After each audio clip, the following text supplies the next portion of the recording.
I don't know if any of you guys on the internet are writers or like what your deal is, but when I write something, as you may possibly be able to tell from my personality, I don't usually plan things out. I just kind of start writing a story and I see where it goes, and sometimes it's like really weird and I'm like, this is awesome, and sometimes it gets really weird and I'm like, whoa, reel it in quite a lot there, Jane.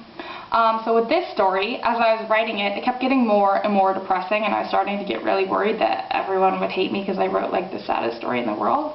But then I turned it around and it had a happy ending, so nothing to worry about.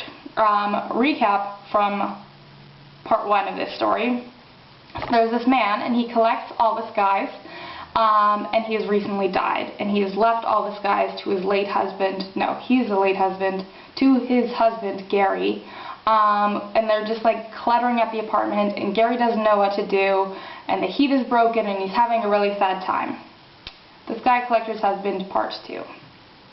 That night, a new crate of used-up skies was delivered to Gary's apartment, but he didn't even unwrap them. He let them sit in the front hall with the skies from the week before and the week before that. The sun had set now, and an October rain beat against the windows.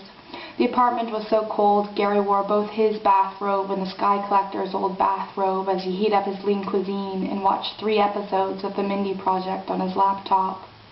Without anything else to do, Gary climbed into bed at just after 9:30 and stared at the Sky Collector had tacked above their bed. It was the sky from the day they had met. The Sky Collector had taught Gary all the names of the clouds that day, and later on he would get so frustrated when Gary couldn't remember the difference between stratus and altostratus or understand why it was so important. Of course they'd had their problems, as all couples do, but it was never boring with the Sky Collector, and they had loved each other until the end. Gary fell asleep still wearing his robe and the Sky Collector's old robe, but he woke to a strange sound a little after 3 a.m. It was a high-pitched chirp that at first Gary thought was coming from the smoke detectors, another thing the Sky Collectors had always dealt with. Gary followed the sound out of the bedroom and down the hall to the box of skies that had just been delivered. The chirping was frantic by now. Gary pried open the crate and found a little bird that had somehow gotten tangled in that afternoon's storm clouds. He held the bird in his hands and felt its little heartbeat against his thumb. "How did you get in there?" he asked. His voice felt strange, echoing into the night. Gary's bare feet were cold on his apartment building's concrete stairs as he carried the bird outside. A fall wind bit into his cheeks and his robes flapped in the breeze. The clouds from earlier that day had rained themselves out, and Gary could see the light from stars millions of light years away. "Go south," Gary whispered to the bird, still feeling a bit odd. He reached forward and let go as though offering the bird to the sky. The bird seemed dizzy at first, almost running into a tree, but after a few flaps it found its wings and flew into the night. Coming back into his apartment, Gary felt different than he had before.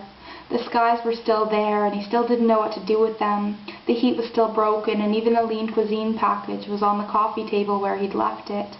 But Gary felt lighter somehow, like his chest was opening.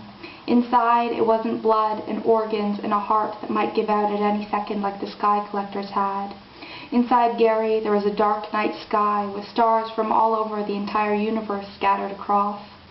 Some of those stars had never been seen before, and some of those stars would never get named, and some of those stars had already gone out, but their light was still there, shining through the night. So that was part 2 of The Sky Collector's Husband.